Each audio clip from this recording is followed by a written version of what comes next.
కొద్దిగా అన్న కొంచెం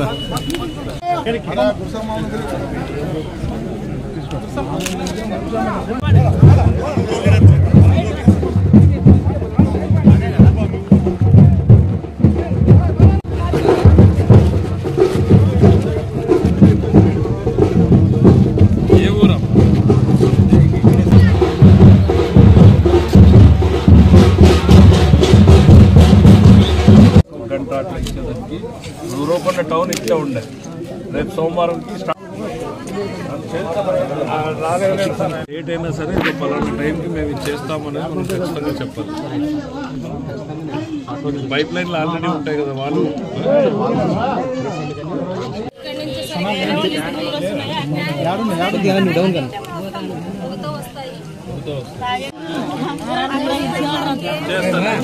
నీళ్ళది 2 రకాలు చేస్తాం. తాత్కాలికంగా మేము జరిగేటట్టు చేస్తాము, శాశ్వతంగానూ చేస్తాము. పైనుంచి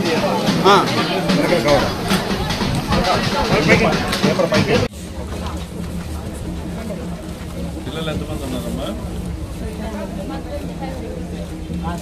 కాలనీలో పిల్లలు అందరూ ఊళ్ళో వాళ్ళు కూడా ఉన్నారు. ఎస్సీ కాలనీ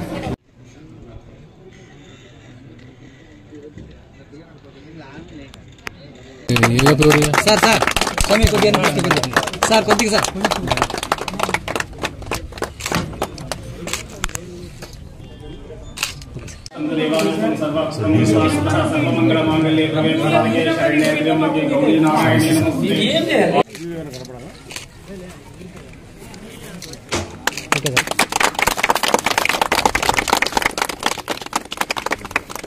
ఒక్క నిమిషం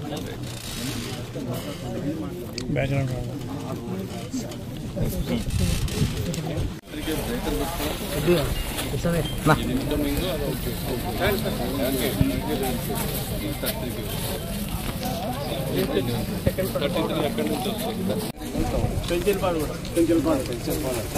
రోడ్ అంతా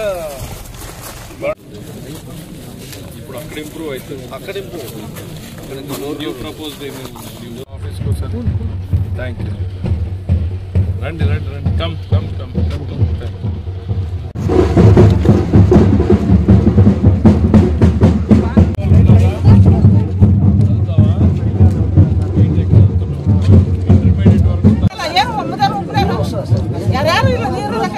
ನೀರು ಬರೋದೇ ಇಲ್ಲ ಹೇಳ್ತಾ ಇದಾರೆ.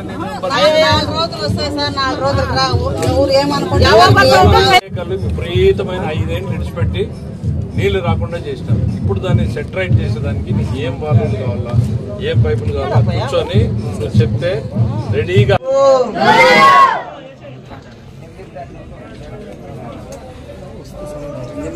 పది పేర్లు ఉన్నాయి. 10 మంది ఇస్తారా? రాష్ట్రం మొత్తం మీద 175 నియోజకవర్గాల్లో శాసనసభ్యులు, మంత్రులు ప్రతి పల్లెను ఇంటింటికి తిరుగుతూ ఉండడం జరిగింది. సుపరిపాలనలో తొలి అడుగు పేరుతోటి అద్భుతమైనటువంటి స్పందన ఈరోజు ప్రజల నుంచి కనపడుతుంది. ఒక నమ్మకం కనిపిస్తా ఉంది. గత 5 ఏళ్లలో వాళ్ళలో ఉన్న భయం పోయింది. ఈ ఒక భరోసా వచ్చింది. ఈ ప్రభుత్వం మాది అనేటువంటిది.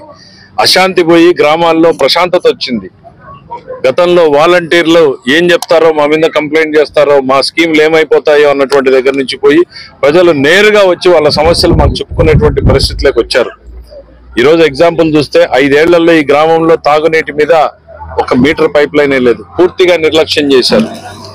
ఇవాళ ఒక 10-15 రోజుల్లో దాన్ని ఏ రకంగా పరిష్కారం చేయాలి, శాశ్వతంగా పరిష్కారం చేయడానికి పెద్ద ఒక ప్రత్యేక ప్రాజెక్ట్ రిపోర్ట్ ని స్టడీ చేయడం జరిగింది.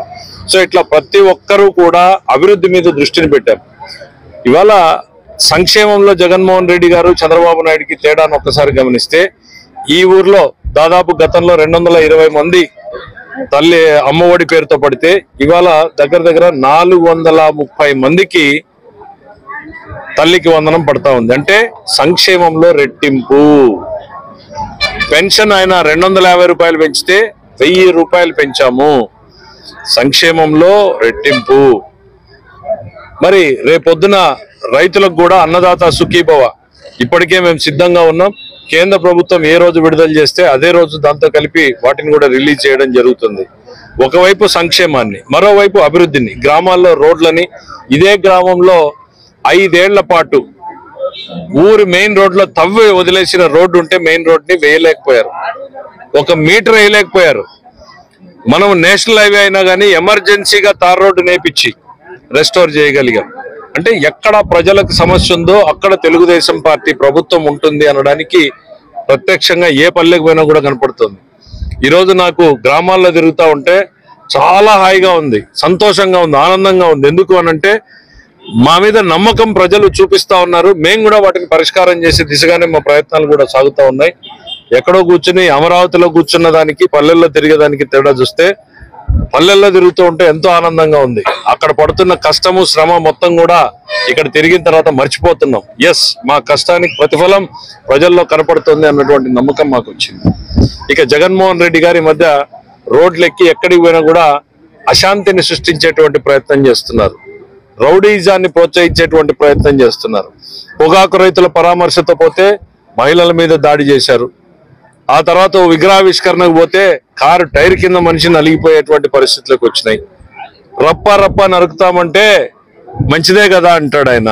అంటే నరుక్కుని చావండి, రౌడీలారా నా వెనక రండి అని చెప్పేటువంటి ప్రయత్నం జగన్మోహన్ రెడ్డి గారు చేస్తున్నారు.